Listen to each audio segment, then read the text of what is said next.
Hello friends, এখানে একটি ডিবির board তৈরি করা হচ্ছে। এখানে দেখতে পাচ্ছেন যে এটা ডিবি বোর্ডে আমরা এখানে কি ব্যবহার করেছি। এখানে একটি এমসিবি ব্যবহার করা হয়েছে, এটা 50 এমপিয়ারের। এরপরে এটা ইনকামিং স্রোত, এরপরে আউটগোয়িং এই এমসিবি থেকে যে আউটগোয়িং রয়েছে এটা সরাসরি এখানে যে রেড ইয়েলো ব্লু যে বাসবার রয়েছে সেখানে কানেক্ট করা হয়েছে। দেখতে পাচ্ছেন সুন্দর ড্রেসিং করে নেওয়া হয়েছে।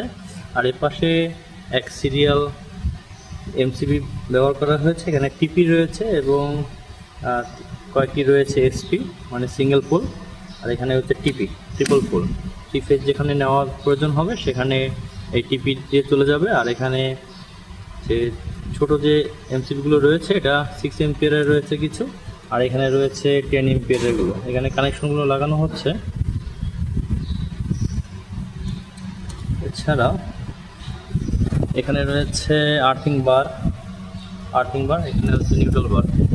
প্রতিটি বোর্ডে আর্থিং এবং নিউট্রাল সবসময় থেকে থাকে, কিন্তু আর্থিং বারটাও খুব জরুরি।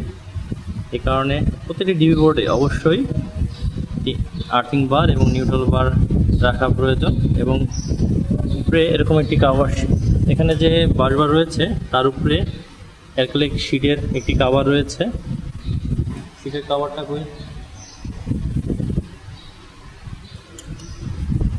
এটা ট্রান্সপারেন্ট, দেখতে পাচ্ছেন। এই কাভারটা এখানে দেওয়া থাকবে সেফটি পারপাস, যেন কোনোভাবে কোনো কাজ করার সময় বা কোনো কিছু যেন হাতের সঙ্গে লেগে না যায়। তার উপরে টপ মাউন্টেড কাভার রয়েছে, যেখান থেকে শুধুমাত্র এমসিগুলোই দেখা যাবে, অন অফ করা যাবে। এছাড়া উপরে কাভারগুলো রয়েছে। এখানে দরজার সাথে আর্থিং কানেক্ট করা রয়েছে। এখানে যেরকম রয়েছে, এখানে যে ভিতরে ইনার যে কাভার রয়েছে সেটার সাথেও আর্থিং কানেক্ট করা রয়েছে। এবং চারি সাইড দিয়ে আমার যে কেবলগুলো যাবে সেগুলো কিন্তু চ্যানেলের সাহায্যে ড্রেসিং করে নেওয়া হবে। এজন্য তিন সাইডে চারি সাইডেই দেখতে পাচ্ছেন যে চ্যানেলগুলো লাগানো রয়েছে। আপনাদের ডিবি বোর্ডের ডিজাইনটি কেমন লাগলো অবশ্যই জানাবেন।